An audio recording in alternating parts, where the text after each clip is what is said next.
If you wear a monocle and you make love to your wife, you've come to the right place. This is the cream spot. This is the Bro Hio podcast, not the Brohio.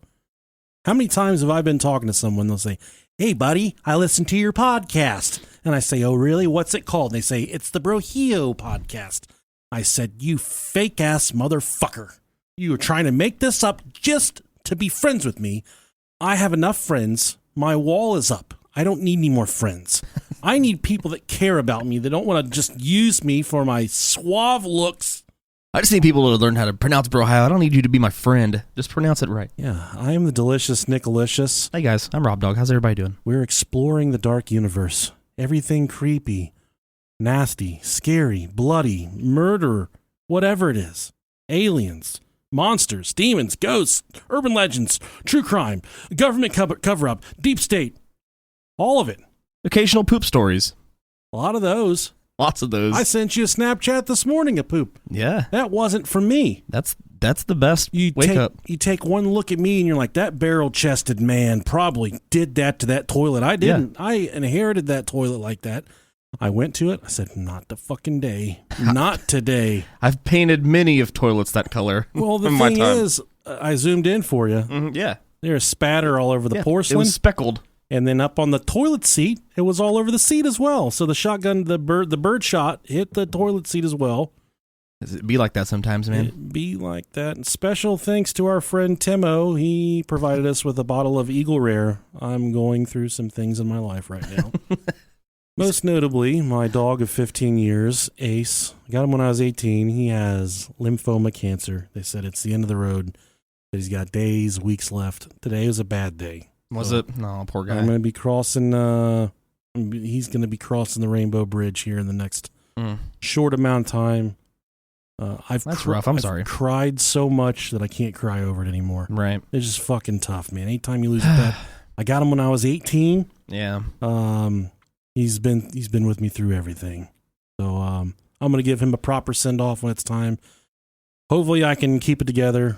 I won't be able to. Yeah, it's going to be rough. I mean, 18, that's a long-ass time, man. Yeah. Well, no, he's 15. I got him when I was 18. No, I mean, that's what I meant. Since you were 18, that's a long time. Been with me through all the houses, the kids, the wife. Right.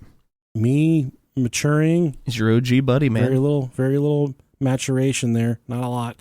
But he's a good dude. He's a border collie. They live a long time. I'll say he's got a lot of miles on him. Can't recommend a better breed. Yeah. So he'll be sailing off into the sunset soon enough. I'm not looking forward to it. Yeah, I feel for you on that. I'm a fucking wreck on the inside. But the show must go on. And you got some Eagle Rare. And I got some Eagle Rare. Well, let's save first off thanks to Charlie Scholes. Charlie Scholes. Show me your Scholes, Charlie. Thank you for your Patreon pledge. And we're going to go back to the 80s for this one for Paul Winger. Winger the Dinger. I remember him. I met him at the whiskey barn in Northridge where we grew up. Hell fucking die. He was there the night that I met Hurricane Bob. The lead singer of Winger was a gorgeous dude. I think that was Winger. He was the guy with one arm. That was Def Leppard. Yeah, it's all the same, dude. It's all the same. You go back, you look at the Wikipedia, it's all the same. That shit, it all rolls together. Just recycled members. Emily Rourke. Roar, because you are Mrs. Rourke, Mrs. Rourke. Thank you, Emily, for the patron pledge. I might say this one wrong, but it looks like Kennedy Workinton. Wankington. Jason Janus. Jason Hugh Janus. Jason E. Janus. Thank you, buddy, for your Patreon pledge. Sebastian Stan Lover 69. Luke Hardman. You're living the hard life, Hardman. Thanks, Luke. And thank you for this, our new patron, In Your Mom's Hole. Thank you, In Your Mom's Hole. Preston L. Case, the third, not the second, not the fourth, the motherfucking third. Preston Case, you're the real one. You're the real one. Thank you for the patron pledge. Self-sufficiency down under. Oh, yeah. Maybe a podcast? Sounds like an instructional tutorial type deal. Kenneth, old Kenny. Just how to hold your breath while you're eating pussy. Oh, man. That's bad stuff right there, buddy. Self-sufficiency down under. Hey. Kenneth. We got to get fucking Rob out of here. Thank you, Kenneth. What is that first name? Asa or Asia? I don't know. Yeah, it's Asa Gannon. Thanks, Asa. Ass Cannon. Ask. Thank you, Mrs. Ass Cannon. Ass Cannon. Tiffany Ryan. Thank you, Tiffany, for the Patreon pledge. Tyler Fry. Thank you very much, Tyler Fry. Love your dish there at McDonald's, Mr. Fry. Tamika, last but not least, Tamika. Thank you, Tamika. You mean like French fries? Is that what you're okay? You gotta be real. You gotta. No one gets that last name and they don't come from the French fry. All right, sure. Okay. I get it. Last week we had on our show a retired ATF agent by the name of Lou. Lou was a amazing interview. Awesome. Yeah, really good time. And you can go back and listen to the episode with Lou Velosi. He provided tons of awesome content, but he's got a show of his own. And I told him I would play the promo, which we're not going to do it on the Facebook live stream because it would take a fucking act of God for me to line all that up. To do what? To play the promo. Oh, we're going to yeah. drop it in afterwards. But you guys can go check out End of Watch with Bootsy and Sal. That's the name of the podcast. Cool. They got a great show, tons of great guests. They've got the leader of the Hells Angels on there, the former president. They got lots of people that were involved in fucking wild shit, man. So go check out End of Watch with Bootsy and Sal, and you can listen to that clip right now. Welcome to End of Watch with Bootsy and Sal. I'm your host, Kevin Grogan, a.k.a. Bootsy. And I'm Lou Velosi, a.k.a. Sal. The two groups of law enforcement officers that see the most shit are homicide detectives and undercover agents. You're seeing the worst of people. There's no crystal ball in Copland. And there's no trophy or no reward, or in most cases, no one's even going to say thank you or give you a handshake for it. All those Hollywood guys and everything, the DiCaprios, the Mark Wahlbergs and all those guys, they play us. They pretend to do what we do. The crime guns that we've taken off the street, how do you measure how many lives have been saved? With one gun that you bought in an undercover deal, how many lives could that gun have taken? Having led troops, the only thing I cared about in those situations, I wanted to make sure my guys were okay. Doug Luckett, this guy, he's the enforcer, comes out right away and he says, we've been looking for you motherfuckers. He goes, hey, you guys sit right here, my crew's on its way. He's like, we took a beating, man. I mean, I'm not saying that we didn't throw down and throw a few punches back, but we definitely, it was tough. We took a beating. Within 15, maybe 20 minutes, two SUVs passed us at a high rate of speed. But before you knew it, we were right up on them. They lowered the windows with their AK-47s out, and they're screaming, pull over. And before you knew it, two guys came to my window. One of them introduced an AK-47 right by my face and a handgun. And then without notice, they just opened fire. Some of the greatest undercovers I've ever worked with didn't have some crazy look. They just had crazy game. The underpaid and unappreciated doing the unthinkable for the ungrateful. Every day, there's men and women. Their alarm clock goes off. They put their feet on the ground. They kiss their kids and their families goodbye with no promise that they're ever going to come back, and they go anyways to take care of us. Amen. If you can't respect that, then you can kiss my ass. I look at it, when I go out of this world, if I can go out knowing I did just a little bit more good than I did bad, I'm okay with that. End of Watch with Bootsy and Sal. Available on Apple Podcasts, YouTube, and more. And we're back. We never left. Just like that. What do you know? The power of editing. You did put your marker, right? Yeah, it's in there somewhere. Right, good deal. Okay, now it's funny how this works, man. It's like you guys are seeing behind the scenes. I don't even know how good we are. Until we forget to put it in there. Think about it, and I don't even realize how good we are at this stuff. Yeah, seamless. Okay, next up we have the Brohio Battlefield of Love. Okay. If you would like to join the Brohio Battlefield of Love, send us your submissions at brohiopodcast@gmail.com. We would like to answer all of the Earth's questions about love, passion. We're two guys we love deeply. Ask our wives. We put it all in them. And by all, I mean you give them lots of hugs, lots of kisses, lots of smooches. We know what it takes to be a sweetheart. And we know what it takes. We know what it takes to give you the advice that you need in the Ohio battlefield of love. I feel like there's no two people that are better suited to answer your love questions. We give really good smooches. Two guys that have been married for 20 years. And if you guys want to see us smooch, just start smashing that like button. Isn't that what the kids say? Yeah. Smash that like button. I fucking hate that saying so I much. do too. Okay. The harder you smash it, the harder we smash. So if you want to see us smash each other, yeah, you don't have to do anything. Just stay on the line. Stay on the line. Onlyfans.com/Brohio podcast. Well, okay. Well, here's our... You're going to get me in trouble. Yeah, it's okay. Okay, after 25 years, my husband, whom is 50 years old... Trade him in for a new model. A 10.5-inch long penis. Good Lord. Never mind, don't. Stay with him. Trade half of him to me. Please. Goes for 2 hours at a time. I got things to do. Dishes, yo. Fucking wash. I got dishes, yo wash. I got laundry to fold. Crafts to do. And after 25 years, I still get sore.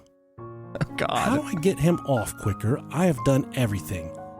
Sincerely, damn, my pussy hurts. Wow. I've never had this problem, so I don't know how to answer this. I slept with a guy with a 10.5-inch wiener one time. You are right. It hurts. I know what... a lot of ladies aren't going to like to hear this. But when my wife... She's trying to end it in under 20 seconds. It's all about the foreplay. Unfortunately. That and boobies. Does it every single fucking time, man. She hits me with her breasts. It gets me going too. Yeah. 2 hours at 50 years old. You know what? He likes being shit on. That's my advice to you. I think this man's a hero. National treasure. Now, have you measured it? Is this how long he tells you it is? Because I know there's a lot of women out there that have only been with one guy their entire life, and they walk around like, "Oh, my husband's got a huge dick." Well, how do you know? It's the only one that you've ever seen. True. Besides your dog. Besides a dog dick. That's relatable. It is. I guess, if that's what you're into. Your dick doesn't look like a dog's dick? Sometimes. Sometimes? Okay.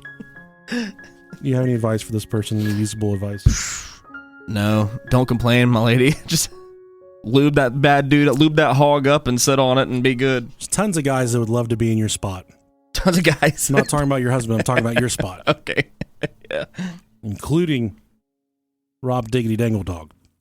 Yeah, man, that's a hog right there. All right. Good for you. Read this next one here. Hey, you guys. Hang on, let me get my romance talk here, or romance voice. I hope you all are doing well. Here are my questions. In pornos, what is the deal with all the spit? The guys spit in the girls' holes. Girls slobber over the guys' dicks. Girls spit in each other's mouths. Oh my God. What is the deal with that? Is that attractive to guys? Because it sure grosses me out. My other question is somewhat related. What is the deal with girls gagging themselves on a guy's dick? Oh my God. Is that attractive to you and other guys? Minus my husband, because he doesn't like it either, question mark. He doesn't like you. Just like asking. It's another turn off for me. Any insight you have to offer would be greatly appreciated. Thank you. Oh, she gave her full name. Dana Felton. That might have been like a automatic signature thing from Google. So oopsie, sorry, you just got outed. You're out there, Dana. Okay. First off, we're gonna get your husband some Blue Chews. But get him the help and the support that he needs. From there, we're gonna figure out what the fuck is wrong with him. I'll go tell my wife right now. Spit on me. Spit on me. Make it nasty. I want you to loogie. I want you to pull a loogie up from the 7th grade and oh God, dislocate it onto my chest. I don't care, man. A big old Cadbury cream. Yeah.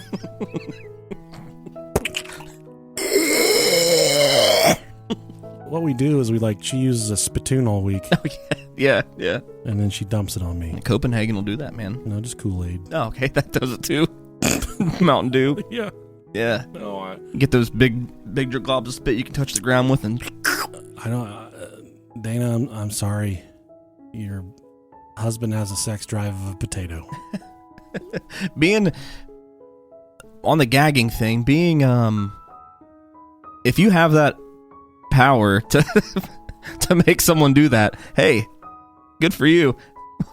I don't have to worry about it. I can gag myself. I stick my hand, all of it. Yeah. That's good stuff. Okay, last one here on the Brohio Battlefield of Love. Hey guys, my wife got me some Scooby-Doo pajamas Hell for Christmas. yeah. I've been wearing them in the house with no underwear on, and the tag has been going up my arse, and it feels really nice. I love this. Does this mean I'm now gay as I like things up my arse? Is it what? I think an arse is like a butthole in America. Yeah, this person's from over the pond, it sounds like. Anyway, Yeah, love the see? show and hope to meet you one day. Okay, love from England, Les. Kisses. I definitely wouldn't say that it makes you gay. I do like scratching my ass.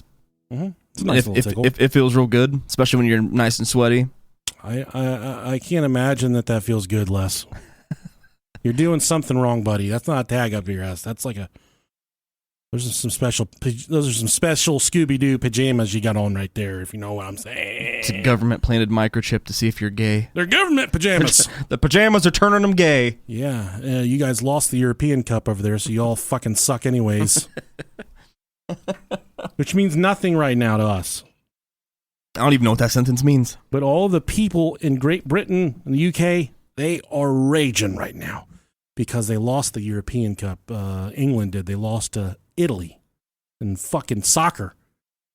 These people were rioting in the streets. They were setting one another on fire. They were punching children over soccer. So they're pretty upset over that right now over the soccer. But maybe if their team was a little bit better, they wouldn't have that problem where they lose all the time. You said they lost their cup, and I was thinking, like, man, is there only like one cup between the two states? There is. Or between two countries? They have to fight between carrying their beverage around? That's how it works. Okay. And they have to have special cups because they all have buck teeth, and it's hard to it's hard to explain. Yeah. But you have to have a different cup if you have really buck teeth. That makes sense. Do you understand what I'm trying to say? Yeah, I get you. Okay. It's you have to have one of those like how the measuring cups have the little lip to pour in. Yeah. You got to have those because you got to fit your teeth in the it's pouring almost spout. it's almost like a picket fence, and your teeth go between the pickets. And then you drink that, and then you don't have to worry about anything flying out anywhere. Okay. You stick your teeth right between the pickets. Nothing gets on you. I don't know what they drink over there. Just unpasteurized milk or whatever the fuck they drink. I think it's just tea. Mother's milk. Yeah, mother's milk. Tea. Yeah. Kitten formula. Yeah, I don't think they have like formula. I think it's just tea. They don't have cats in England either. Don't surprise me. Fucking terrorists. I hate it. I'm just kidding. I love all you. I love all of you from England. Why some of our stories tonight come from England. Yay. Couple really good ones in here. We're talking about being buried alive. And I know what you're thinking. You're thinking, okay, these guys are talking about premature burials, getting put in the ground. No, actually what we mean by being buried alive is we're talking about putting live animals in your ass. Oh. As you're like me, you've worked up to a ferret. Like Jerry. Just like Jerry Pauly. Jerry Pauly trained him really well. Hillbilly Horror Stories. Jerry can put 4 ferrets in his ass. Man. It's phenomenal. When the ferrets come out, there's nothing on them. They're not even touching anything when they're in there. They're playing. They play his intestines like one of those tube houses. Jerry said it feels good. He said, I love these ferrets, man. I said, that's fine. Tracy likes the way it makes him purr. Don't bring him to the live show.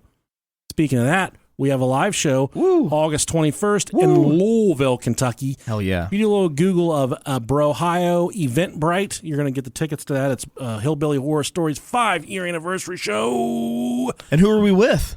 We drink and we know things. Love them. Bob from Tales from the Dark will be the MC that evening. Hell yeah. We're all going to be there. It's going to be a good time. We're going to have drugs for sale. Come to Kentucky. We're going to have heroin. We're going to do crack. And I wonder why we got kicked off YouTube. We're going to do crack. In the parking lot. We're going to do the microphones. Rob's going to drop acid. I'll fit this whole microphone up my ass. I don't care. Doesn't matter. He'll do it. And you'll be there. So just come, guys. Tickets are like $20. There's a price for everything, my friends. Everyone has a price. And mine is just reasonably lower than most people's. You're absolutely right about that. I like money. Money. Well, we're talking about being buried alive. Some scary ass shit, dude. That's terrifying. How does it rank to you in terms of the scariest things in your fucking head? Top 3 for sure. Top 3? Yeah. Not even fazed by it. Really? If I'm comatose enough that they think I'm dead, just put me in the box and get it over with. Unless I'm taking a hard-ass fucking nap, and we'll get into it later on. In the early centuries, when this was happening to people all the time, you would have been put in a fucking casket on day one. Sure, yeah. I think I've always the scene in Kill Bill, it always bothers me, even though I know she's gonna punch through the box. And I know it's a movie, but at the same time I'm still like, oh god, I don't like it, because it gets so just hot, and yeah, it gets a hot.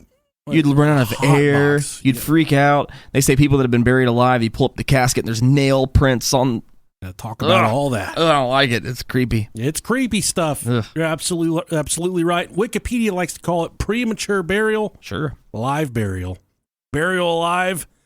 And vivisepulture. Ooh, that's a fancy name. That's a dirty fucking word. That's a metal band name right there. In earlier centuries, it was a form of execution and torture. That's just fucked up. It wasn't, you're thinking buried alive. You're thinking these people are getting put in the ground by accident. Yeah.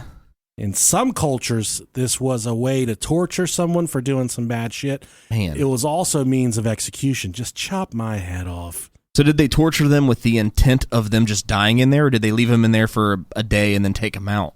No, they just left them in there to die. Okay, so they just murdered them. We'll talk about that as well. Cool. It can ultimately lead to asphyxiation, dehydration, starvation, and hypothermia. If you are put in the ground for a live burial and you make it to the point of starvation, you're the real motherfucker, because the asphyxia doesn't take you down, the dehydration doesn't, the starvation does. And you were down there for a long fucking time. I think I'm fat enough to die from starving to death. Shitting in your own box down there. I'm used to eating every 3 hours. Yeah. I'm fuck, I'm hungry. Yeah, they'd bury my ass 20 feet and I'd come up, an hour later. Just like the Undertaker. I got to get some ding dongs and shit and I'm going back down. And busting out of that coffin. Y'all ain't got to kill me. I'm just fucking starving.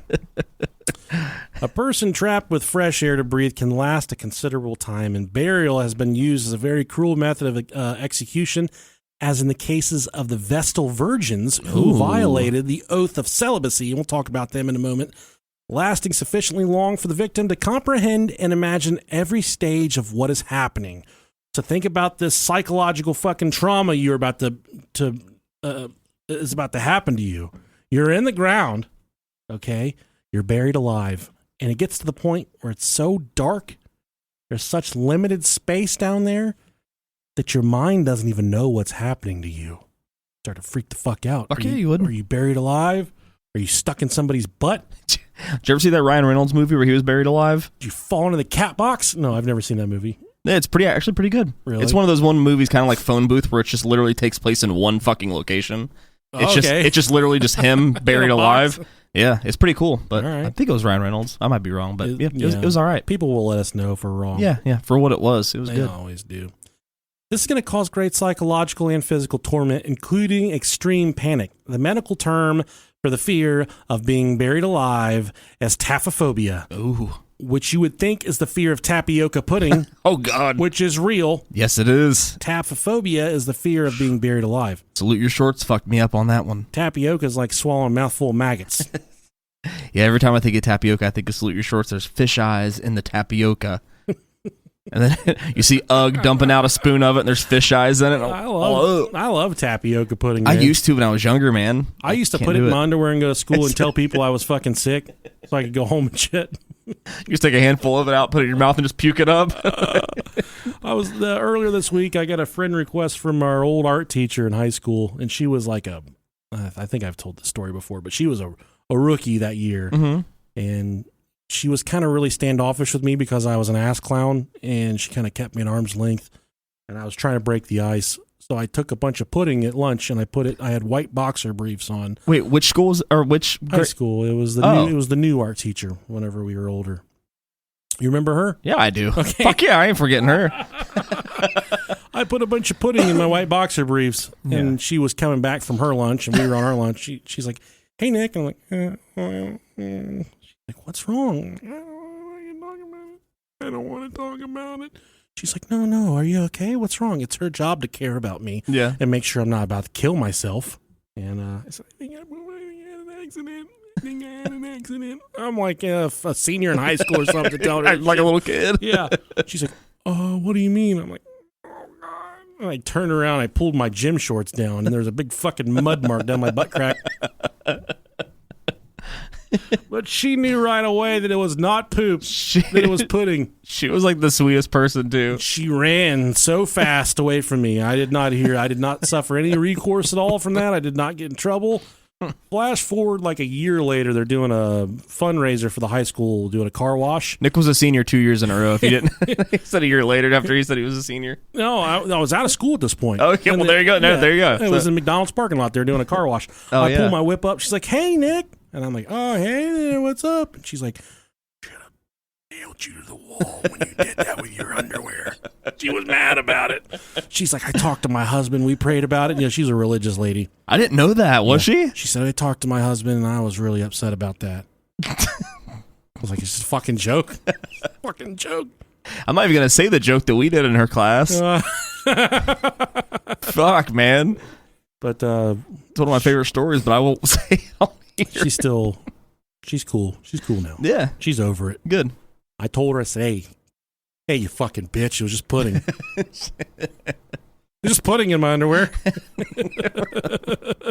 You just willingly dumped pudding in your underwear. Oh, well, I was like at lunch, so I went the rest of the day with pudding in my underwear. Let me say like it's justifying. In fact, it was like, well, who wouldn't do it?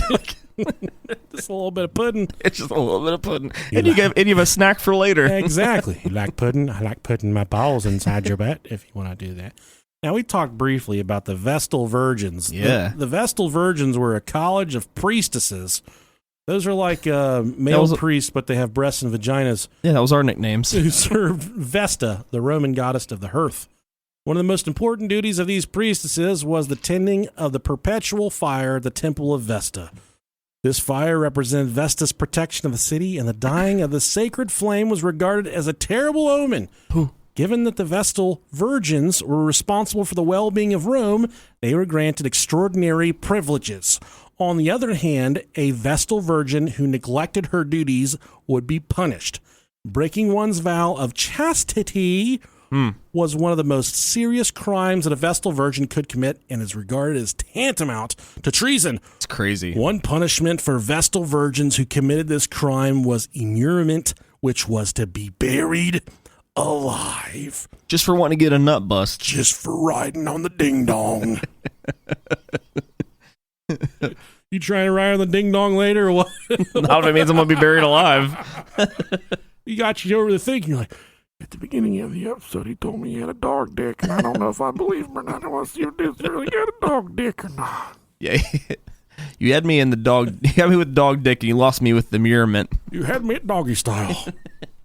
And there's been a long history of, you said before, is there any evidence of they just leave them there? Or is it like a dunk tank? They put their head in there for a little bit and bring them out? Like waterboarding, yeah. There's a lot of instances through archaeological history where they've discovered people behind walls. They just tear a fucking wall down to find somebody, and they've obviously, it looked like they might have put up a fight, but they weren't just thrown in there.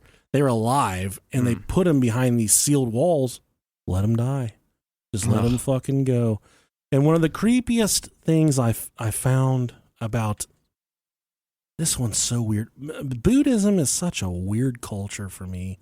They do a lot of strange stuff, but this one nearly takes the case. This is kind of known as self-mummification.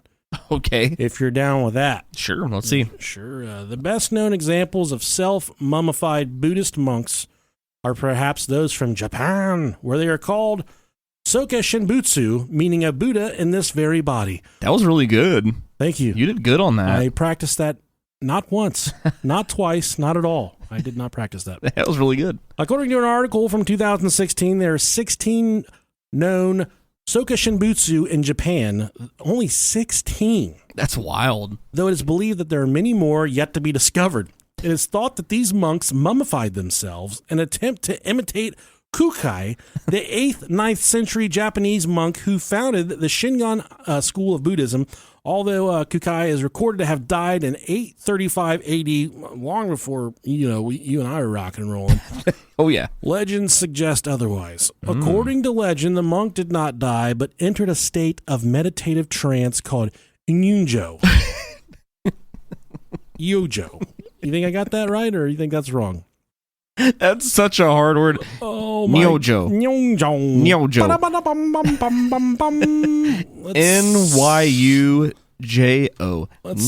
Nyojo. Let's pronounce that. Pronunciation. Nyojo. We probably sound... Google can't even pronounce the motherfucker for us. All right. Yunjo. The legend goes on to state that Kukai plans to emerge from his suspended animation in about 5.67 million years when he would, quote, usher a predetermined number of souls into nirvana. Come as you are. As you are. I hate Nirvana, man. Man, some of it... I like the best Nirvana. part about fucking Nirvana is Dave Grohl. Oh, okay. Second part was I thought you were that gonna say fucking the shotgun. Damn it! Stop it! No. We're stupid. Undertaker. I don't like that song, but oh man, they do have a lot of good songs though. They're okay. I don't hate him. I'm not glad he's dead. I wish his fucking wife would have died. I wish she was still alive. Yeah, Courtney Love's a menace. I didn't mean that. The first recorded example of a Japanese monk attempting self-mummification, however, is from 1081. Oh, good thing they kept fucking record of that shit. A monk by the name of Shojin tried to follow in the footsteps of Kukai and had himself buried alive. When his disciples came to retrieve his body, however, they found that it had begun to rot. Oh, okay. Makes sense. Oh, it took the Japanese monks years of trial and error before they found the perfect way to mummify themselves. So imagine how many people died while they were trying to make themselves into mummies. Hey, my turn. I try this time. This process took at least 3 years, and at the heart of it was the Mongung Chinging Going. What the fuck? That just sounded racist. Moku Jikigyo, which translate to meaning tree-eating training. The way you said it. Moku Jikigyo. Instead of simply starving themselves to death, the monks would subsist on things they could forage on the mountain. This took 1,000 days, after which the monk would be spiritually prepared to enter Ninjo. Nyojo. Most monks, however, are known to have undergone 2 or even 3 rounds of this process. Biologically speaking, we'll call it the moku, serves to rid the body of fat, muscle, and moisture as well. Sign me up. As to cut off nutrients from the body. You would fucking die, dude. As well as to cut off nutrients from the body's parasites and bacteria. Both effects would help to preserve the body from decay after death. The monk would then reduce all food intake and drink only a limited amount of water for the next 100 days. Oh, hell no. In the monk's final days, his disciples would lower him into a box in a 10-foot deep pit. A bamboo airway was inserted through the lid, and the monk buried alive. That's 10 foot is 3 meters for those of you who don't measure in freedom. 3 meters for all you people that just lost that soccer match. That don't measure in freedom. The monk would continue his meditation, and the regular ringing of a bell indicated that he was still alive. So deep under the ground, 10 feet underground, starving, hundreds of days of malnutrition, thousands and thousands upon hours of meditation. Man. He would continuously ring the bell to let everyone up above know that he was still alive. At least they gave him the bell. Yeah. Like, oh shit, we forgot the bell. Yeah, don't eat it, fat boy.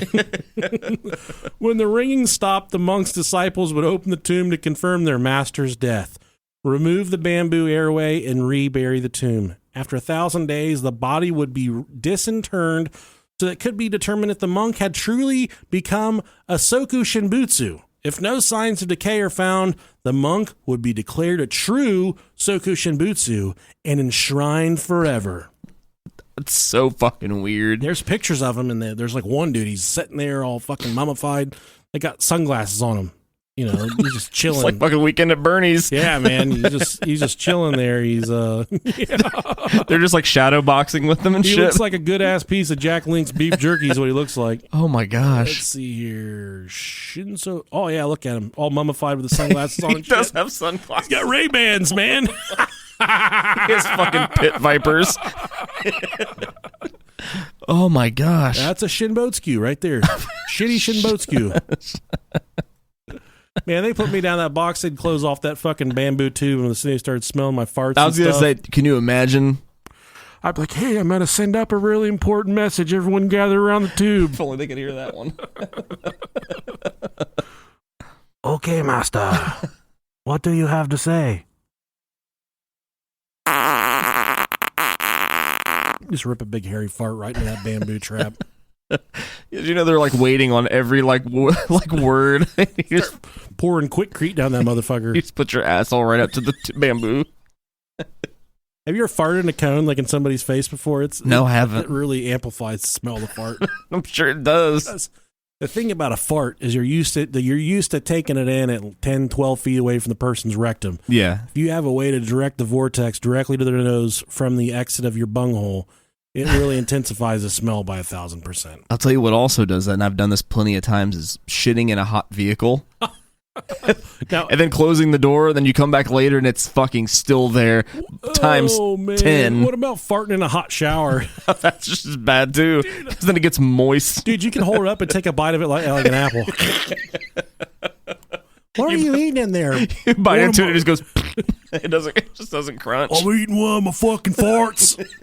I'm eating a dad fart. It's so stupid. I'm right, though, man. This is like the lowest form of comedy, but it's still funny. It's right. I'm right. It's you get a thick, creamy like a fucking McDonald's milkshake, and you fart in the shower, dude. Yeah, yeah, you're right. If you've ever farted in the shower and taken a bite, send us an email, brohiopodcast@gmail.com. We'd love to hear your encounter. We'd love to interview you. So if you would, just reach out, brohiopodcast@gmail.com. We are the ones you want to talk to. We will get your story out to the world. The world. The world. Extra, fart eater on the Bro podcast. Have you ever farted in the shower? I don't know if it gets any more horrific than what we just talked about with the bunks and the Shimizu Shinbutsu, the Mitsubishis. Jerry Pauly wants to know when we're going to make out. No, I'm not saying it. I'm not. That's a surprise for you to find out. We don't want you to just see the make out and just leave. Why don't you suck on my dick like a bong rip, Jerry? How are those ferrets? Yeah, listen to the beginning of the episode, Jerry. Let's see what we can do about talking about anything more horrific. Sure, let's go. Being buried alive was a real problem in the 18th century. And I told you this shit was a real fucking problem. Mm-hmm. Medical practices weren't really up to par, so people were getting buried alive left and right. So to help ease the question of whether a person was dead or alive, the practitioners, the doctors, would participate in two different things. They would either grab and twist your nipples. Oh, man. They thought I was dead, and they did that to me. I go, fuck. You give him one of these. We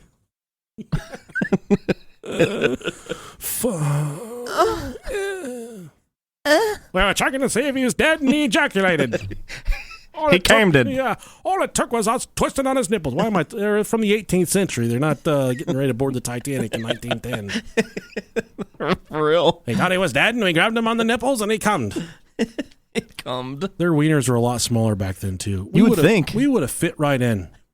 Guys like us, we would have fit in so well. We could have been time travelers. They would have said, "Who are you? Where'd you come from? Show us your dick." And we disrobe, and they're like, "Okay, they're from the 18th century. They can stay. They can hang You out. belong here, my friend. Move along." So one of two things: they would grab and pinch or twist your nipples. God. Fuck. Or they would Daddy. take out... What the? Oh, Daddy. brohiopodcast@gmail.com. Send us your safe word. Oh, that's a good one. Mine's mashed potatoes. Mine's fucking harder. Harder, pussy. My wife's like, I thought you were hungry. I'm like, I'm always fucking hungry. Mashed potatoes. And the second practice is they'd take a hot iron prod and they would shove it into your rectum. Yeah, I'm okay on that. Oh, well, they call it a smoking hot poker iron. Pinch my nipples, please. If you flinch, you live. If you didn't flinch, you were either dead or that was just your fucking kink. Oh, man. I don't kink shame. I keep on checking to see if he's dead and his wiener keeps getting harder and harder. If you like having smoking hot pokers shoved up your rectum, send us an email, brohiopodcast@gmail.com. The doctor's like, that's just rigor mortis. Bury him. Let him go. So to help, hello, and I have some very good news for all of you. The deals at HelloFresh keep getting better and better this time, guys. It's 14 free meals. That's why they're always going to be America's number one meal kit. HelloFresh cuts out stressful meal planning and grocery store trips with less prep, less effort, and minimal cleanup so you can enjoy cooking and get dinner on the table in just about 30 minutes. HelloFresh's produce gets they get it straight from the farm to your door in less than a week, which means fresh, high-quality ingredients. HelloFresh presented us with some fantastic dishes. The pork teriyaki bowl. It's got a little bit of kiwi in there. It's got a little bit of sauce. This is some of the most delicious stuff I have ever tried. And again, guys, a very big deal this time, bigger than all the other times. This is free food, and it's going to come straight to your door. And I promise, reach out if you need me to solidify any of this. This is some of the best dinner that you'll ever be able to throw together. It'll be anything that you can do in a pinch. But go to HelloFresh.com/Brohio14. That's a new code. And use the code Brohio14 for up to 14 free meals plus free shipping. It's free food, and it is legit free. I repeat, again, go to HelloFresh.com/Brohio14. Use the promo code Brohio14 for up to 14 free meals plus free shipping. America's number one meal kit. Let's go this first story. I'll let you take this. This is a really good one. This is insurance fraud. We'll call this story Parlez-vous Francois. Sure. Did you take French at all? I took 2 years in middle school. Yeah. Parlez-vous Francois. Don't even know what that means, but I know it means something. Okay. Do you speak French? No. Okay, I think that's what it means. It does. Parlez-vous français? Oh, okay. Francois. I don't speak Spanish. I don't speak Spanish. I don't do that freaky deaky Dutch. Baxter, you know I don't speak Spanish. In 1937, a 19-year-old from France named Angelo Hayes went for a motorcycle ride. Perhaps he had minimal knowledge of how to operate such a vehicle because he ended up crashing it and slamming headfirst into a brick wall, which is, I think, the number one rule you don't want to do when driving a motorcycle. Yeah. When help arrived, they found Hayes' head was mangled and he had no pulse.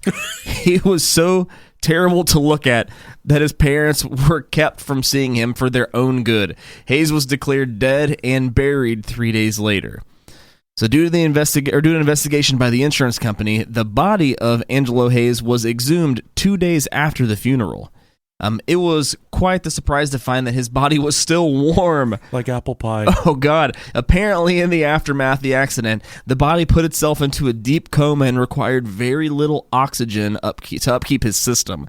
After being buried alive, Hayes received proper medical care and went to make a miraculously full recovery.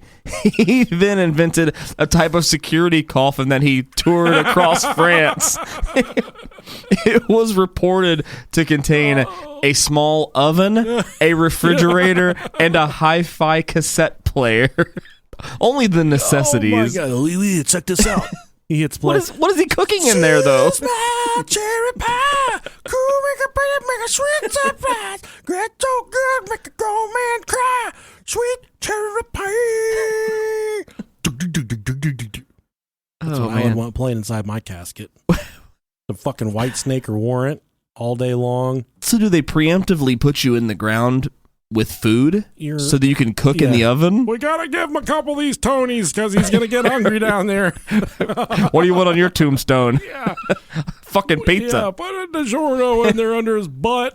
I mean, are you hacking off limbs and cooking them? God rest his soul. Everyone keep your nose away from the bamboo shoot. He's been farting through that thing for 2 weeks. He might not be dead down there. A refrigerator.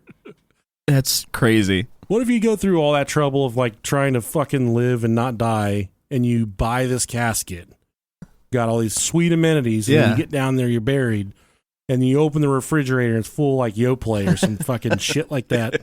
Fucking like off-brand yogurt, Jello. It's just got Jello fucking cups.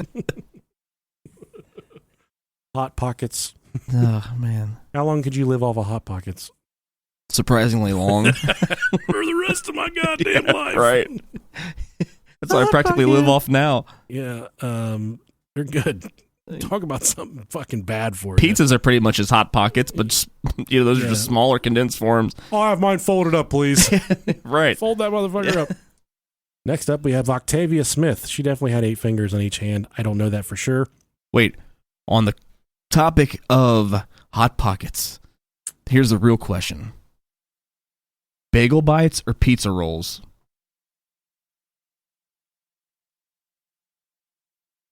This is the hard-hitting questions here. I mean, which one do I like better if I had to pick one for the rest of my life? Yeah, get rid of one of them. You only have one left. It's so hard. That's what she said. I'm probably going to go with pizza rolls. Yeah, there you go. My guy. There's only one right answer. Pizza rolls it is. Yeah. You put sour cream on them, which is good. Ranch, hot sauce. You can dip them in marinara sauce. Bagel bites is too much bread for me. Bagel bites will incinerate your mouth. No That's matter very how true. cold you let them get. Yeah. They will fuck you up, man. And that cheese never melts. No, it doesn't. What is that shit? It just gets hot. It's like fucking space cheese. Yes, it is. It really is. It's from under cheese. It's smegma. Oh. That's fucking, what is that? Smegma. It's not real cheese, I can tell you that Dude, much. it's just little squares that just... It does not We're melt. still trying to figure out what causes cancer. Well, why don't you try with the fucking cheese on top of bagel bites for starters? Just don't eat bagel bites. You're That good. shit. Oh, man. Octavia Smith. In 1889, Octavia Smith married a wealthy Kentuckian by the names of James Hatcher. I see what you did. The newlyweds had a son whom they named Jacob. However, infant mortality rates being what they were in the late 1800s, Jacob died in infancy. He was sad. just a baby. Losing a son put Octavia in a deep depression, and she was bedridden for several months. During this time, she also began showing signs of a mysterious illness. You're talking like a plantation owner. That's not nice, Rob. Well, I mean, I was talking like I owned a KFC franchise. Was what I was shooting for. like I said. But whatever. Like I said. Eventually, her body entered a coma-like state and nobody could awaken her. She was pronounced dead in May of 1891, just 4 months after Jacob died. Yes. It was an unusually hot May that year. She was stinking. And so Octavia was buried quickly. Embalming was not yet common practice. But a few days later, others in the town began falling into a similar coma-like sleep with shallow breathing patterns, only to awaken a few days later. They discovered it was an illness caused by the bite of the tsetse fly. What is a tsetse fly? The titty fly. What is that? What tsetse fly? I gotta look that one up too, Rob. Is that like a gnat? Gnats are really annoying, so I can understand that. Tsetse. Tsetse.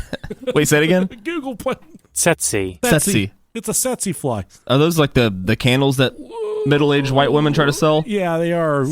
Color Street nails. I got a really nice nail. The fucking a Scentsy fly. Those ladies that roll down. They got a SUV with all the stickers on the back. They got fucking It Works wraps. They got Is that still a Color thing? Street nails. They got Tupperware. They got fucking dildos. They sell all the shit to you. They got fucking dildos. Yes, I'm not in the mood for Tupperware today. I'd rather have a big fucking black dick to shove in my ass. Yes, please. Yes, please. Sign me up for that. Bonus points if you got any purple or pink ones in there. One shaped like a dog dick. You need some nails, bitch? I got you for that too. Boss mama. Get fucking real. Some for nails? all of you fucking women out there. A remote control butt plug. Which one do you want? I really take it easy. I think women are just a wonderful gift from God. They do a lot for us men. They're incredible to our families. But for you fucking women out there, they're putting your husband through the torturous fucking hell of selling this pyramid scheme bullshit. It's costing you fucking hundreds of dollars every month. You're so passionate. Keep on inflicting this hell upon him. Stop doing that shit to him. You're never going to get fucking rich doing that shit. Find a job doing medical fucking billing from home. Quit selling nails and dildos and coffee. It's never going to fucking work. If you got to drive around with 6 business names on the back of your fucking Honda Odyssey, the shit's not going to work. I promise, Rob. Jesus Christ. No matter how many dildos you can pack in that van, you're not going to sell all of them, enough of them to support your family. You keep on telling your husband, oh, one day I'm going to sell enough nails that I can stay home and suck your dick all day. You're never going to be able to sell that many fucking Color Street nails, that many fat-burning milkshakes. It's a lie. It's a fucking mirage. It's a phantom. We hit a fucking nerve, man. You just fucking went in on all these poor women just trying to develop a pyramid scheme. Boss mama. Hashtag. It's boss mama. Selling Hot Pockets and dildos. Pampered Chef. Oh, man. Smoothie maker. Oh. You were so mad. You don't have a smoothie? I got the smoothie maker. I can smell you a smoothie, too. Oh, you're constipated from the smoothie? Oh, I can sell you a fucking butt plug to jam up your ass to jar it all loose so you can poop it all out. Oh, you poop too much? I got body wraps to help tighten and tone and firm. Here we are, driving around, going to pick the kids up some Dairy Queen. Can't even see out my back goddamn window because all my Color Street nails. All your decals. Yeah. Get a real fucking job. Just start an OnlyFans. Or just love your family. Passionately love. You know what? At the end of this, here's if it works for you and you're taking good care of your family, do your fucking thing. How long do you think it is before we get OnlyFans decals for people's cars? I don't. I feel like it's right around the corner. It's coming. Just people. Literally. Yeah. It's coming. Hey. Yeah. But that's the hill I'm going to die on. If it makes you happy and it works for you and yours, don't listen to what I have to say. Yeah, it doesn't matter. Just do what makes you happy. Even though when you fall asleep at night, your fucking husband is crying himself to sleep, thinking about all the time and money you're wasting on this stuff. But neither here nor there. I made $100 last month selling dildos. Oh, my auto renews was $450, but I sold 100 of them dildos. Doesn't work for me, Rob. Yeah, I'm sure being a female and getting one of those like friend requests from someone you haven't talked to since like middle school, and they get a message and all of a sudden it's like, "Hey, pretty lady." Yeah. Hey, boss mama. What are you doing? Mm-hmm. You interested in making blah blah blah? Like it's like, oh man, fuck this. Yeah, I don't think it's a good idea. Yeah, that's what I'm going to leave it at. So this lady's attacked by a fucking titty fly. Sure. That's where I was at. Let's get back to that titty fly. Fearing that she had been buried alive, James, her husband, panicked and had Octavia exhumed, thinking she might awaken. Aww. She had, but James was too late. Man. Octavia's coffin was airtight. He found the coffin lining had been shredded and Octavia's fingernails were bloody. On her face was frozen a contorted shriek of terror. The traumatized James reburied Octavia, because what else would you do with a dead fucking body, and erected a lifelike monument of her that sits in the cemetery she rests in. Historian Jessica Forsyth notes that James went on to develop a severe phobia of being buried alive. And who would not? Yeah. Some fucking shit right there, Rob Dog. Yeah, I definitely feel like I would too. This doesn't scare me.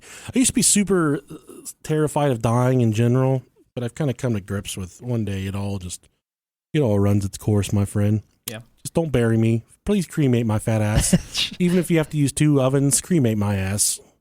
Josh Dillon said something that I totally agree with, and he says, "Yeah, we need a segment on what grinds Nick's gears." That could be a whole yeah. And they said that could be literally a whole episode. I hope I didn't alienate anybody from this podcast. Like, go back and polish that one up a little bit. No, it's okay. Just let it ride. Let it ride, man. Let it roll. You gotta stand by what you say. That was a passionate speech. I don't even remember what I said. I was so upset that I take back everything I said. I fucking hate those baby on board signs. Fucking hate them. I don't know why. It just makes me want to put them into a wall. I just think it's the nerdiest thing, and it never makes me want to pit maneuver anybody more than whenever I see that shit. Baby on board. I just want to hit your fucking rear quarter panel and spin your ass out. Yeah. That and no, okay, I won't get into it. But No. Go ahead. Truck nuts. Oh, fuck yeah. Oh, boy, man, face that fucking diesel truck. You go down the goddamn road, you got a big old set of balls on the back of your truck. Passive-aggressive mud flaps do that to me, too. That is the dumbest fucking shit. Nothing screams, I got a horribly small dick than the fact you got a huge set of testicles hanging off the back of your truck. Have you seen that they have truck nuts for, what are those stupid-ass shoes? Crocs. Yes. I know. They have croc nuts. Croc nuts. That's what I have is croc nuts. If you have croc nuts, send us an email, brohiopodcast@gmail.com. Anywho. Yeah. If you got truck nuts, go fucking drive off a bridge. Those are stupid too. Yeah, they are dumb. Tell your wife to close up the businesses. Turn off the Color Street auto renewal. Damn it. Let it all go. Stephen Small. Let's go ahead and get into Stephen Small here. So one night in the year of our Lord Nick Alexander, 1987, a 39-year-old Illinois businessman named Stephen Small received a phone call that one of his renovation projects was being broken into. It's okay if I do Amazing Grace in the background? Sure. Yeah, go for it, man. He didn't realize that by going into the property, he was being lured into his own abduction. So his wife, Nancy Smalls, received a call at 3:30 a.m., informing that the ransom on her husband was $1 million. Wow. That's a high ransom. If you or I were ever captured, it'd be like $350, you can have him back. And that's only because we're keeping the podcast, the studio, that we're taking the microphones and stuff. 20 bone-in wings. My final offer. I do it. They'll fuck with them boneless. Yeah. Fuck. So the family received 5 calls in total and were willing to comply with the demands.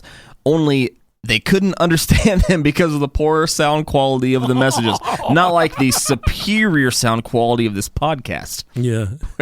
Where Stephen was during this time in the homemade wood box about... Wait, did I skip a spot? I don't even know. Did I? Where? No, that's it. Where Stephen was during the time was in a homemade wood box about 3 feet underground. His abductors provided him with a flimsy breathing tube and some water, suggesting that they intended to let him live if they got the payment. But something happened that they maybe didn't plan on. Stephen's breathing tube failed. Oops. His one failsafe and it's fucking failed. They didn't give him a real straw. It was just a giant one of them fucking Fun Dip straws. full of Fun Dip. It was one of the ones you're supposed to put in, like, one of the Twix straws you're supposed to put in milk. It just got soggy and covered in spit. Licorice. It just collapsed. Have you ever taken a Twizzler and bit off each end and then drank a Sprite through it? I haven't, but I've bit off the ends and just like... Yeah, never mind. We don't have to go there. Yeah, I won't say what I did with that, but... When police finally used their air patrol to find Small's vehicle, it was too late.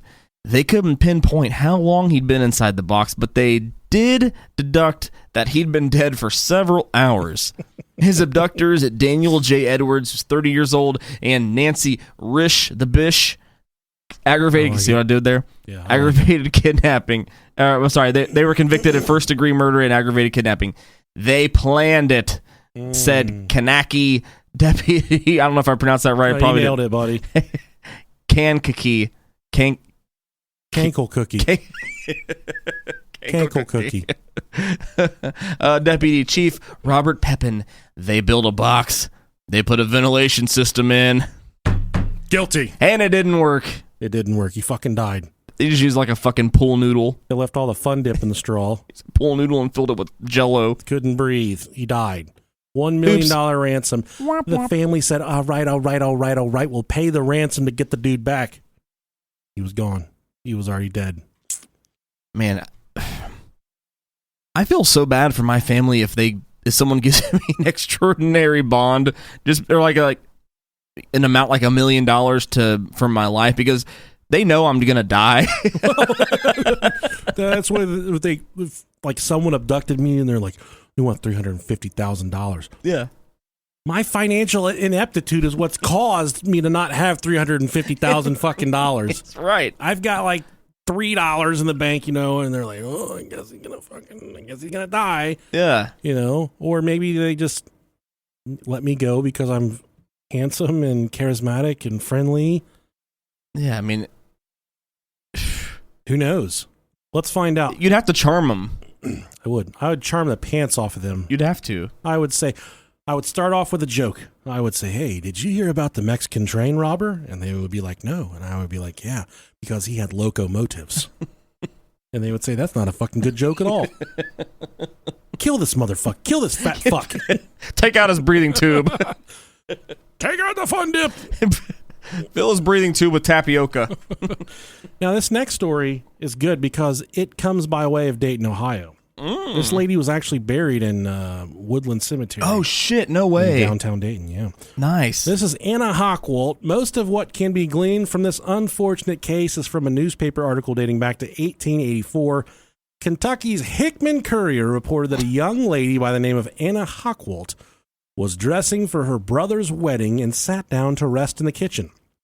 When someone checked in on her for a few minutes later, she was still there, her head leaning against the wall and apparently lifeless, the paper reported. Medical aid arrived and the doctor assumed she was dead when he couldn't revive her. Anna's generally nervous nature and the fact that she suffered from heart palpitations was the flimsy cause of death. However, this assumption didn't sit well with some of Anna's friends who thought her ears still looked pink. Oh, okay. As though blood was flowing through them. Anna was buried the next day, and her friends told her parents of the earlier observation. They said, she's not dead. She's still got red fucking ears. Get her out of there. Of course, this perplexed her parents to the point of having her dug back up. They found the worst case scenario. Anna's body was turned onto its side, fingers gnawed almost to the bone, and her hair had been torn out of her skull by the handfuls. And I do believe there's a statue above her grave at Woodland Cemetery here in Dayton. So we go check that out. That's a really fucking creepy cemetery. Yeah, it really is. We should do a live show from there. Go up there at night. We'll get arrested though. I would get someone. Maybe we can get a pass. I have a city pass. Cup of water ass. One night in jail, they would blow my shit to smithereens. Yeah. They would say, he's getting fucked the first night. Yeah, I'd end up with Kool-Aid on my lips real quick. Yeah, they would turn my butt into a bologna sandwich right now. Oh, God. Yeah. Those bologna sandwiches are brutal. You ever shoved a bologna sandwich in your ass? Me, no. No. Me neither. We should try it, though. I mean, I'm not against it. I do love bologna. Last night, I'm like I said, still trying to eat better and stuff. Got kind of late. Didn't have many dinner options. She said, what do you want for dinner? I said, I just won't eat. I'm good. I'll pass tonight. I'll give me a little breakfast in the morning. She said, how about 2 fried bologna sandwiches? Oh, God. I said, what did you just say to me? She said, yeah, I'll fry the bologna. I'll put it on the bread. Then I'll fry the bread like grilled cheese. Yeah. And I'll give it to you in the form of a sandwich. What the fuck is trying to ruin my life? So I had 2 sandwiches. They were delicious. That's that good shit, man. She said, I got cherry Coke in here. You want that? I said, no, I'll have diet or water. Even though I haven't been drinking any diet soda at all. She said, I got root beer. I said, yeah, I'll take that. So it was a bad night. Had an off night. You know what? I survived, though. You came a long way, so you know it's a little setback is okay. I got back on it today. Good deal. See, man, good. I knew you would. Good bologna sandwiches. You have to appreciate, like, you have to get all the good stuff taken away before you can appreciate what was. Yes, bologna. Eat for a week for $2. Fried bologna sandwich, fried bologna grilled cheese is pretty much. I went to Rob's house over the weekend. I was like, "What are you eating?" He's like, "Hillbilly sandwich." I don't know what he said. But it was like remember. It was a fucking hunk of bologna and like cheese. It was bologna cheese. So it was a double stacked bologna sandwich without bread. It was huge. It just looked like a fucking slab of bologna. Keto life, man. It's fucking great. Get after it, boy. Get after it, boy. Boss mama, color street nails. let me say this. Bologna gets shit on pretty fucking hard. It's, yeah. Who doesn't like hot dog pancakes? I mean, that's what it is. It's a hot dog pancake. Yeah. But I mean, you can eat it. It's so good. It is delicious. It's so good. I love bologna. I was raised on bologna and Spam. People shit on it, man, like it's white trash and stuff, but hey. We'd have dinner when I was a kid. I'd say, "What's for dinner?" My dad'd be like, "We're having Spam animals," which meant my mom was cooking Spam and cheese. It's good shit, man. We weren't poor, we weren't rich, but we ate that shit. Yeah. Fuck it. I think I've had Spam once, and I didn't hate it. Vienna sausages, fuck yeah. Those are good. It's comforting. I've never had them. They're so good. I've never tried them. You just have to scrape the jelly off the top of them, but besides that, they're really good. Dude, they're really good. The sludge, yeah, the blubber. Yeah, it is. You got to drain them and get the fucking jelly off it that preserves it. They're good. And it makes me, feel better about myself. Here you go. Here's the next one for you. A man beat his head against his coffin in efforts to be heard. I've been there before. So one fearful story of premature burial comes from a pamphlet entitled The Most Lamentable and Deplorable Accident. A London butcher named Lawrence Cawthorne. That sounds like someone that would be buried alive, doesn't it? Yes, it really does. Fell fatally ill in 1661, and his landlady, man, fucking people, what did people do in 1600s have a landlady? What a bitch, too. What do you read about her? Was eager for his swift demise so that she could inherit his belongings. Oh, God, what a bitch. I know, I told you. She saw to it that he was quickly pronounced dead without a doctor's consultation and buried at a nearby chapel. Now, not long after his entombment, visitors and mourners heard screams and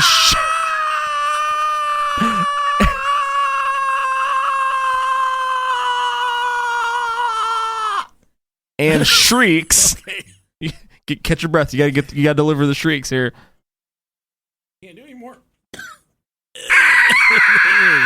That was pretty good. Coming from the grave. I couldn't do it as long as you because I wasn't expecting to do it. When they dug him up, he had passed, but Cawthorne's shroud was completely shredded. His eyes were swollen and his head was bloodied from where he'd beaten it against the coffin. I would beat off one last time if I were down there. You have to come to think straight. It's the only way I can fall asleep. Man, I really want to get out of here, but I also want to come. Yeah. What do I do? That's the kind of irresponsible decisions that you and I would make. Live or beat off. I'm beating off. All this punching is making my dick hard. Yeah. Oh, they're like, what happened down there? I started rolling around, created a lot of friction on my genitalia, so I couldn't do nothing but give her a good wank. One thing you never hear is how tight coffins are. The lid rubs right against your wiener. They make some really nice ones, too, and we just, recently had to go through the process with her grandfather and everything, and they were saying, well, we can get you a real nice waterproof one. And they legitimately try and upsell caskets to you. It's your fucking weakest point ever. Yeah. Because all you can think about is, God, I just want to keep my loved one comfortable. Mm-hmm. Dead. Yeah. They're gone. They don't feel anything. No. Their soul has moved on to a different place. It's just a shell. Why do you have to pay $2,000 extra for a waterproof casket? That's why I just want to be burnt up. Wrap me up in saran wrap. I know a guy that used to put saran wrap on his dick in high school because he didn't have enough money for condoms. I did too. His name was Rob. Did you really do that? No. Oh, I know someone who did that. I thought you were telling me you were the guy that did it. No. He ended up with a kid our junior year. He did. It was the same kid. Ran out of saran wrap. saran wrap. You got to make sure you get all of this fucking, all of them creases and crevices. And crannies right there. Oh, yeah. It's impossible if you're circumcised. You can't do it, so don't even think about it. You got to be uncircumcised for this operation. No, I never do that, but... Saran wrap on your dick. I wouldn't even pull my dick out of my pants unless I had a condom in it and back in high school. Oh, hold on a second. I got to fill this thing up. Like a clown blowing up balloon animals at the circus. Yeah. I got to wait to fill this thing up. All right, next up's the shoemaker. Oh. In 1822, Nazi Germany, a 40-year-old German shoemaker, it wasn't Nazi Germany yet. Not yet. A 40-year-old German shoemaker was laid to rest, but there were some questions about his death from the start. Although the shoemaker's family confirmed his passing, he looked dead. No. They said no one could detect any stench or rigidity in the cadaver. He wasn't getting the rigor mortis after he died. Yeah. They said no matter how long he lays here dead, he's still warm. He doesn't stink. Penis is still small. That wouldn't be me. I've been dead for 10 minutes. Like, he smells like fucking shit. Already, he smells awful. He keeps moaning when he farts. Yeah, he keeps on shitting on his pussy. Still, the funeral went on as planned, but as the grave digger was dispersing the last shovels full of dirt onto the grave, he heard a knocking from below. Reversing his process and now removing the earth as quickly as possible, the grave digger found the shoemaker moving inside his coffin. His arms were drawn upward. He wasn't cold, and when an attending physician opened a vein, blood flowed all over the shroud. Over the course of 3 days, resuscitation attempts were made, but all efforts were fruitless. Shoemaker was declared dead once more and laid to rest for a second and final time. Man. Creepy, Rob. Very creepy. If I was a shoemaker, I'd probably want to be fucking dead too. Shoes stink. They can. They're the worst. Yeah. What about that guy that did the shoey over the weekend in the UFC? That guy, love him. Bad. Love him. He's one of my favorites. That's like his thing. He always does shoeys. So he knocks you the fuck out, and he climbs up on the cage with a shoe. He dumps a beer into the shoe, and then he drinks the beer out of the shoe after the fight. And so not only does he, I'm completely blanking on his name. It's like fucking Matatui or something like that. Till Tatatu. So not only does he do that right at the end, Tuivasa, there you go. Tuivasa. He's from Australia. He is. And he did like 3 shoeys on the way out with just random fans. Yeah. COVID's live and well. There's a Delta variant. It's killing everybody. The whole world's like, we're just going to keep on rocking and rolling. And you got Tuivasa out there doing shoeys with randoms out in the crowd. Bless his heart. I love that dude. Yeah, we didn't talk about that too much, but yeah, we watched the fights this weekend, and it was fun and sad at the same time. We spent the whole night together. We did. It wasn't sad. I mean, us hanging out, it wasn't sad, but smoked pot. The events of the main event was sad. It was good. Very sad. Tell him about Essie. Let's go into Essie here. I mean, let's talk about Essie, I should say. Let's not go into anyone, Rob. Yeah. So in 1915, a 30-year-old South Carolinian named Essie Dunbar suffered a fatal attack of epilepsy. Or so everyone thought. After declaring her dead, doctors placed Dunbar's body in a coffin and scheduled her funeral for the next day so that her sister, who lived out of town, would still be able to pay respects.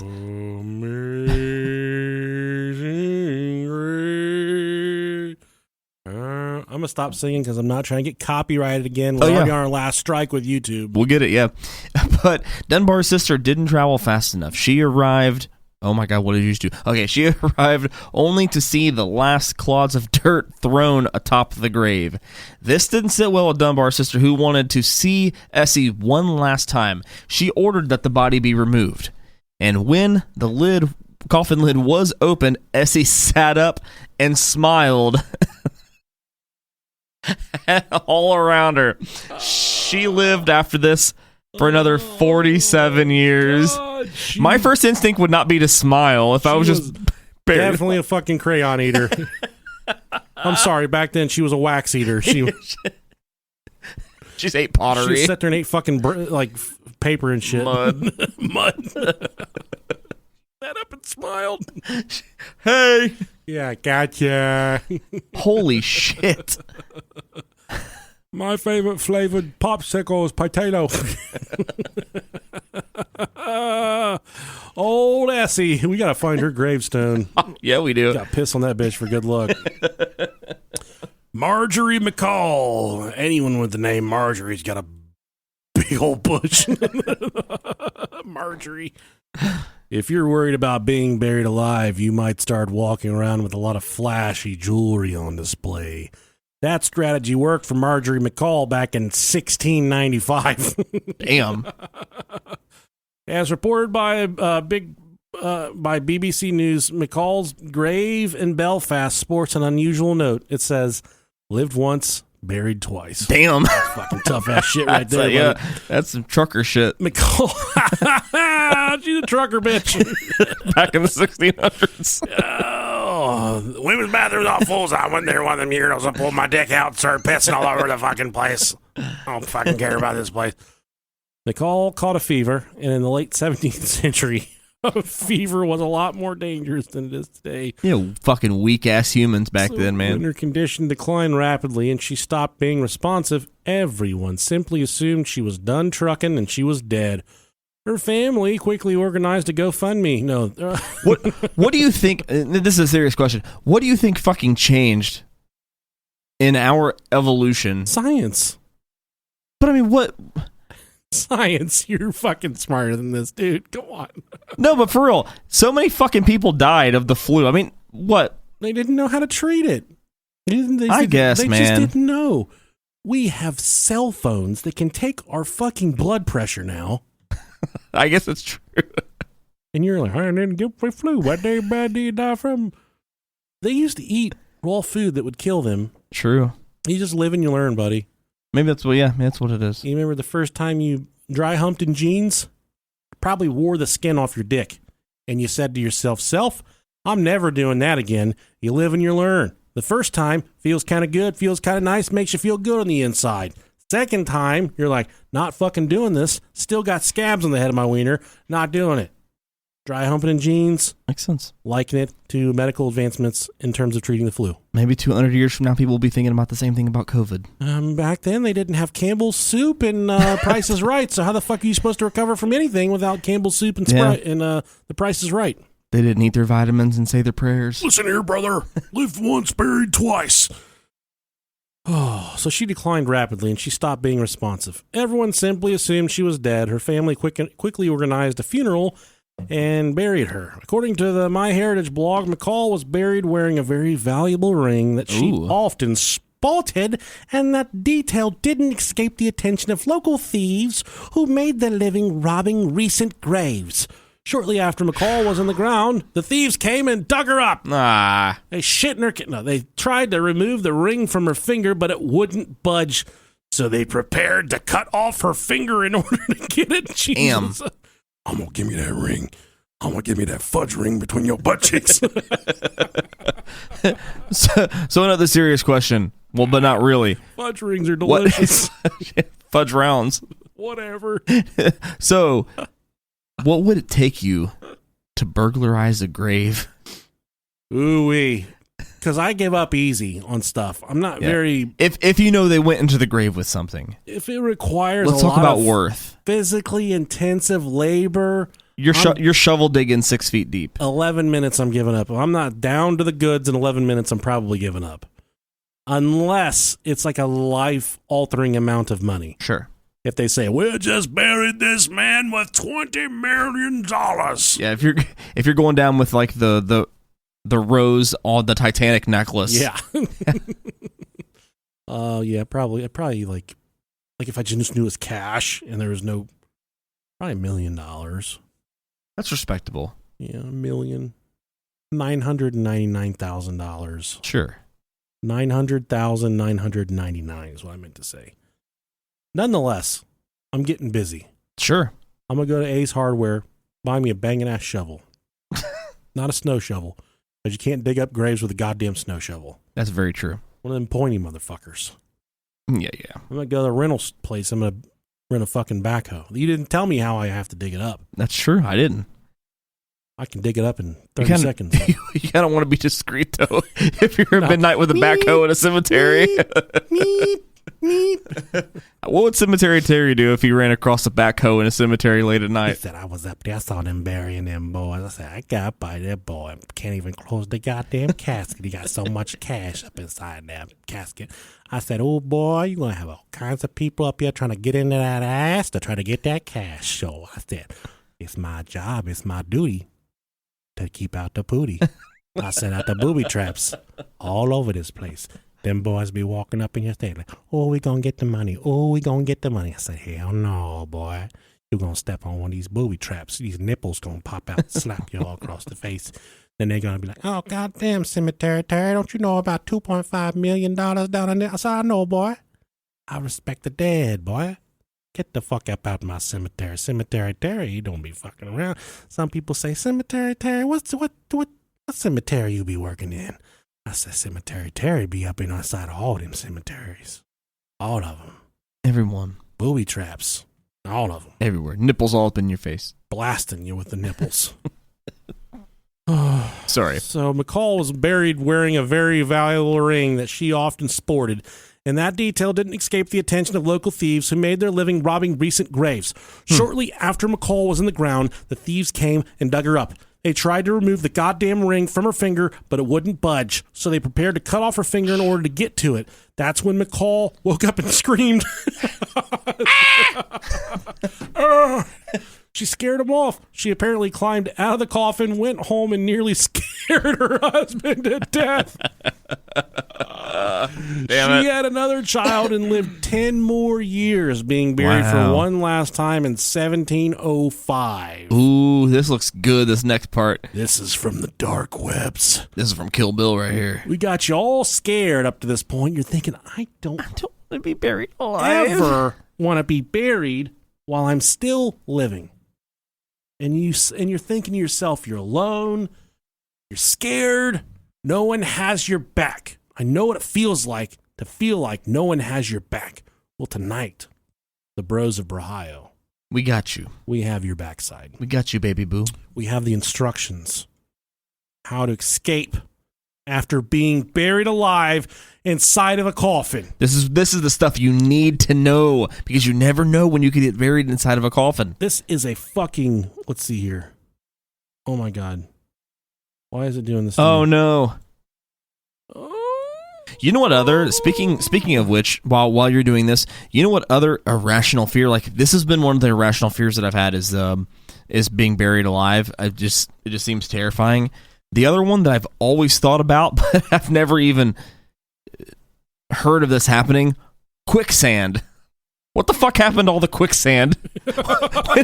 When I was a kid, I literally thought that I was going to run into quicksand everywhere that I went. Yeah. I watched a lot of Aladdin growing up, and I thought, God damn, I had a lot of shit mapped out in my junior year of high school. They said, what do you want to be? I said, I'm still trying to figure out what the fuck I'm going to do with all the quicksand. I don't know what I want to be when I grow up. I have real world goddamn problems that I'm trying to take care of right now, you silly bastard. Yeah.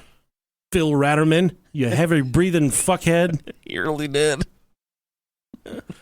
Man, called him out. You think he's still alive? Sure. Look him up on Definitely. Facebook. But yeah, man, I thought my adult life when I was younger would consist of a lot more quicksand than what it currently does. Yeah. And it currently involves a zero quicksand. I don't think I've ever, I have encountered it before. When I was doing like the underground drilling exploration stuff. Yeah, definitely. I'm sure Australia has quicksand because those fuckers have everything. They have everything. They got cool fucking kangaroos that wade out in the water just for you to come out to save them, and they drown you. Fucking crazy bastards. All right, how to escape after being buried alive in a coffin.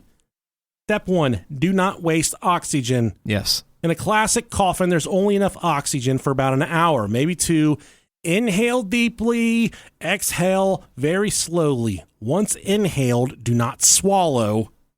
Listen here, you fucking sluts. Don't swallow, or you'll start to hyperventilate. Don't do that. Do not light up lighters or matches. Ugh. They will waste your oxygen. Yeah. Using a flashlight is allowed.